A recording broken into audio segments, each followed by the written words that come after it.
What is up, everybody? It's your boy Travis, aka Matsu, here today, and I am going to be talking about Rodan. So recently I went to the Albuquerque Regional, and I got second place playing Void Rodan.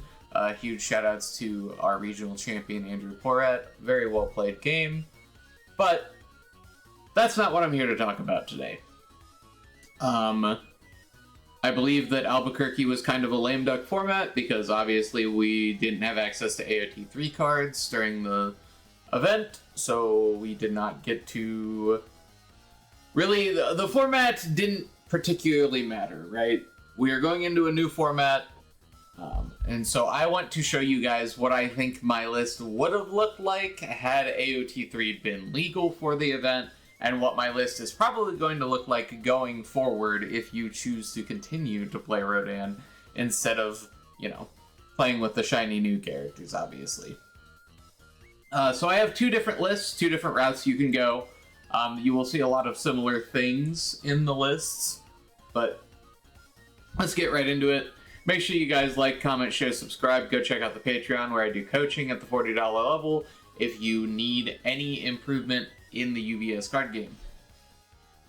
So, attack lineup is a little bit different. The mainstay stuff is still here. I'm still playing Repeated, still playing Rejuve, still playing World's Weakest, still playing Sweeping. The things that have changed are Aerial Reinforcement. I think this card is absurd in Rodan. The one thing that this character kind of has an issue with is damage, and so having this effect that just gives you free damage for existing and is also a very high base damage move is like absolutely primo, absolutely something this deck wants and or needs. And then of course it's just a 0 low block with Breaker 1.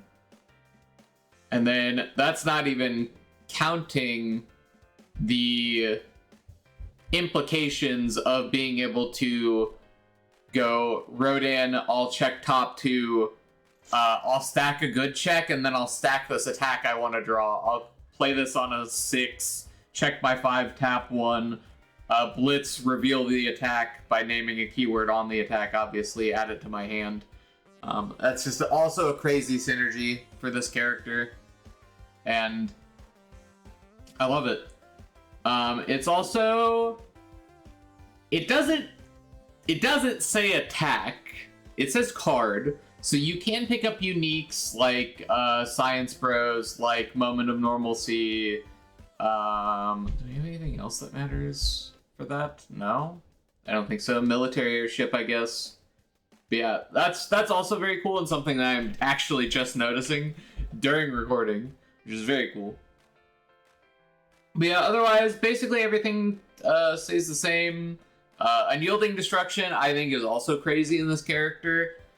As it turns out, it is very easy to block a string that your opponent's trying to play on 4 foundations when your character has, minus a billion speed on face, and then this card doesn't end your combat phase, right? So you can play this and just, alright, I'll set you back to the Stone Age, and then I'll build my entire hand, or most of my hand, hold 2 cards, and now I'm on like 8 foundations tier 4. I have Science Bros to draw, I have Supersonics to draw, Aaron Sidesteps, like, they're just not killing you from that position. And so I think this card is going to be a crazy control tool for Rodan going forward. It also just completely shuts down any deck that is trying to do what the Ghidorah that I played against in finals was trying to do. Like, wall the 20 foundations, sit there behind a bunch of cancels, and, resets and stuff. This card just says, no. We're playing on 4 now. Deal with it. So, yeah. Definitely, I think this shores up a bunch of the deck's weaknesses that it had. Unfortunately, we had to change kind of some of the stuff around. So, for example, I'm sure you guys will notice... No keeping area safe. We had to play Space Terror instead because otherwise our block zones would have been actually horrendous.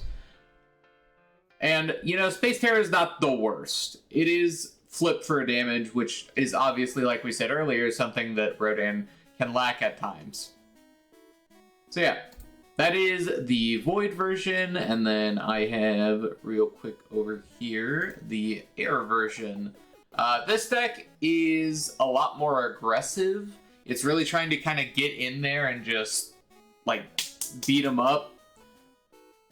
So, as you guys can see, we are a Falling Skies deck, so we're just trying to chain aerial reinforcements into Falling Skies, because every aerial reinforcements is 2/2 on a Falling Skies, because it gives 1/1 itself, and then Falling Skies gives itself 1/1 for every high in your pool. And then obviously we get to play Hunter's Ally to build Science Bros, which is the best card in our deck, and then we also get to play Incompatible Quirks, which just makes our turns a lot more free. We get to play Fajin to give some bonus damage on our Falling Skies that we make a throw that is also buildable off of Hunter's Ally. And then obviously we're Rodan, so we still get to play like that tier 1 defense, even just off of what our character does. But yeah, I am a huge fan of both of these decks. Huge fan of the Rodan character. He's very strong. But not to the point where I think he's oppressive in the way that, like, Nick and, like, possibly even Ghidorah are. I think that there's a lot they need to change about the format to get it to a healthier state. And I hope that on the next list that they do at least some of what I would hope that they're gonna do. But yeah, because I just don't think the format's going to be very interesting if we still have Nick Reagan running around at full power. Because now you have to hedge for the all version, which fights you on a completely different axis than the air version does, because the air version is trying to play 9 attacks with +2/+2 on them and just overwhelm you with, like, sheer numbers. But the all version's trying to go tall. It just wants to play, like, 4 moves that are, like, for 10. So, like, one of them is really weak to resets, and the other does not care about them at all. So, like, you basically have to choose, oh, I'm going to lose to this deck, or I'm going to lose to this deck, which is just never a good feeling in deck building. Yeah, sorry, got off on a tangent there. Anyways, thanks everyone for watching. Really appreciate it. Links will be down below in the description for the deck profile, or for the deck lists if you would like to see them. Otherwise, if you want to just go look them up yourself, I am OhMrMatsuYT on UVS Ultra. I hope you all have a fantastic rest of your day. This has been Travis, aka Matsu, signing out.